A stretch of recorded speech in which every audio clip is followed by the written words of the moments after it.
Combien de fois m'est-il arrivé de prier dans un état de préoccupation et de découragement, et sans que rien de particulier ne se soit passé, sans dire ni ressentir de choses spéciales, en ressortir le cœur apaisé. La situation extérieure était toujours la même, les problèmes toujours à résoudre, mais mon cœur avait changé, et il pouvait désormais les affronter paisiblement. L'Esprit Saint avait fait son travail secret. On n'insistera donc jamais assez sur la nécessité de la prière d'oraison silencieuse est la vraie source de la paix intérieure. Comment s'abandonner à Dieu et lui faire confiance si on ne le connaît que de loin, par ouï dire? Je ne te connaissais que par ouï dire, mais maintenant mes yeux t'ont contemplé. Job 42, verset 5. Le cœur ne s'éveille à la confiance que s'il s'éveille à l'amour. Et nous avons besoin de ressentir la douceur et la tendresse du cœur de Jésus. Cela ne s'obtient que par l'habitude de l'oraison silencieuse, de ce doux repos en Dieu qu'est la prière contemplative. Apprenons donc à nous abandonner à Dieu, à faire confiance totale à Dieu, dans les grandes comme dans les petites,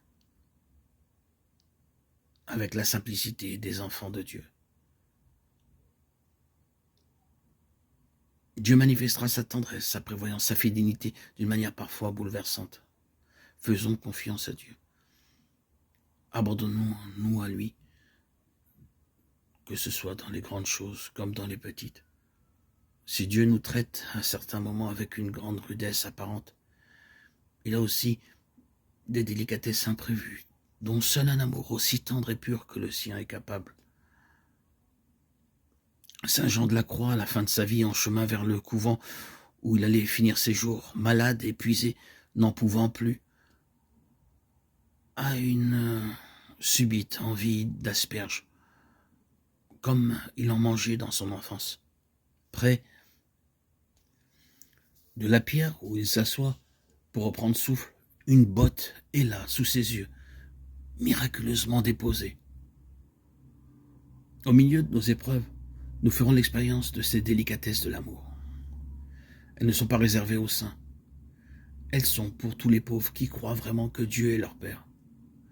Elles seront pour nous un puissant encouragement à nous abandonner, bien plus efficace que tous les raisonnements. Et je crois que c'est là la vraie réponse au mystère du mal et de la souffrance. Réponse non pas philosophique, mais existentielle.